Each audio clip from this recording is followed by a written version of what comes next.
The thing about Xi Jinping is he knows what Trump is doing, but he can't stop him. So tell me more about what he knows what Trump is doing, and because I don't think everybody knows what Trump is doing. I don't think everybody's clear on that.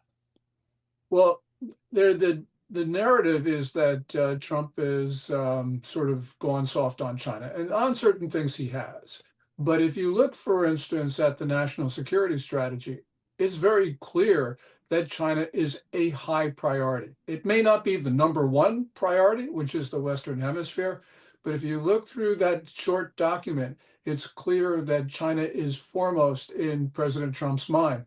So, for instance, towards the end of it, it talks about how the United States must not allow any hostile power, the phrase that it uses, to either close off the South China Sea or impose tolls on traffic over or on the South China Sea. Well, there's only one country that fits that description, that has that ambition and has that power. So that's true when you look through the entire document.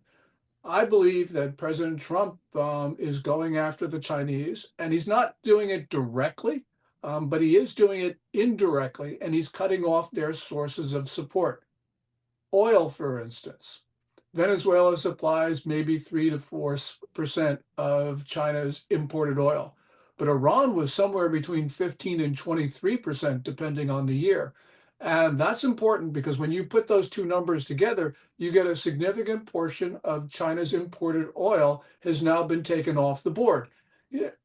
President Trump may allow the Venezuelans to sell oil to China, but not at the heavily discounted rates that China was benefiting from. And Chinese factories are now dependent on cheap oil. Well, they're not getting it anymore. If they get their oil, they're going to have to pay market prices.